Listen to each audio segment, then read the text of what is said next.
Hey Bear Scouts, we're getting ready to start the second part of our presentation on bear claws.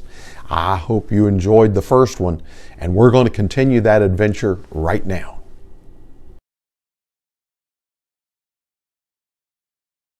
Let's talk about how to keep your knife sharp. A good way to sharpen your knife is to use a sharpening stone. Lay the blade on the stone at a slight angle. Push the blade forward as if you were going to shave a thin sliver from the stone. Do not push down hard. Next, turn the blade over and shave the stone toward you. This is the only time you should ever move your knife toward yourself. Keep your fingers below the surface of the stone to protect them. Continue this back and forth action until the edge is sharp along its entire length.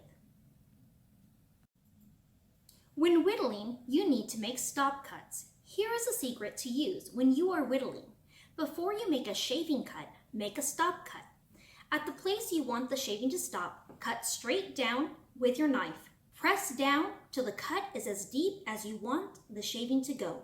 This stop cut will prevent you from shaving too much of the wood. Okay, let's talk about safety. Here is what we need for first aid for knife cuts. Before we work on pocket knife projects, make sure to have a first aid kit readily available, just like I have here with me. Accidents can happen even when you are being careful. It is important that you know what to do if you or one of your fellow scouts gets cut while using a pocket knife. Small cuts in the skin can allow bacteria to enter the body and cause infection. Wash minor cuts with soap and water. Apply antibiotic ointment and cover with a dry, sterile dressing or an adhesive bandage to help prevent infection and protect the wound. Clean and rebandage wounds each day. If the cut is more serious, get help from an adult immediately. Taking proper care of a wound will help prevent other health issues like an infection. Nice job, everyone. Here we will work on a practice run using a bar of soap and a plastic knife. It's fun to whittle sticks, but it is even more fun to make carvings of things like animals, acorns, and space aliens. A good way to learn to carve is to practice with a bar of soap. Carve a simple item and then try something a little harder. What you will need is a large bar of soap. It's best to unwrap the soap and let it dry for a day or two before you start carving.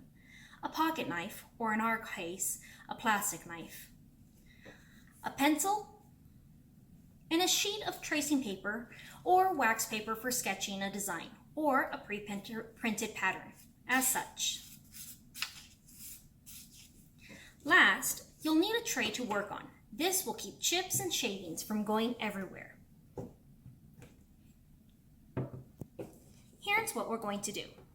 So bears, choose a simple design that does not have too many projections or fine details. You want to start simple. You can pick a fancier design for your next carving. Let's prepare the soap. We are going to cut away the raised edges and scrape off all the lettering. This will give you a nice smooth block to work with.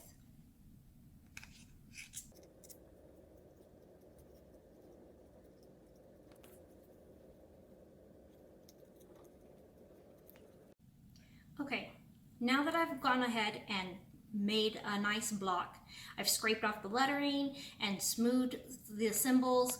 So now that I have a nice smooth block, I want to make sure that I outline the design of the soap. You can do this by using a pencil and tracing paper or making a design of your own. I'm going to make a bear claw.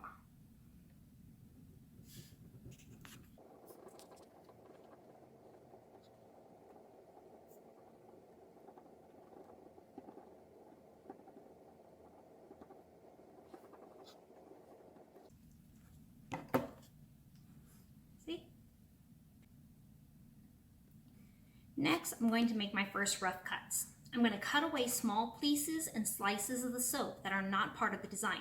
I don't want to cut any big pieces because if I do, the soap might break. Leave a margin of about 1/4 inch outside of your outline. So that's about the inch of this edge.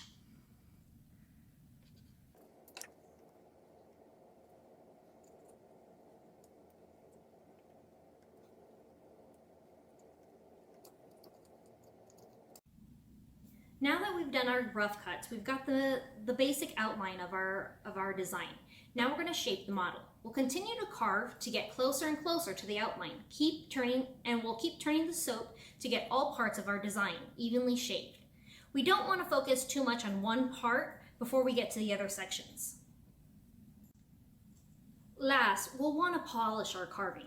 We'll let the soap dry for about a day or two, and then we'll gently rub it to smooth it out. We'll use a paper napkin first, and then our fingertips. Lastly, we'll add some detail. We'll use our knife to add details like eyes or hair, and if we want, or if you'd like, we can create a crisscross pattern to give the carving more depth. I hope you enjoyed this video, and I look forward to seeing some of your carvings.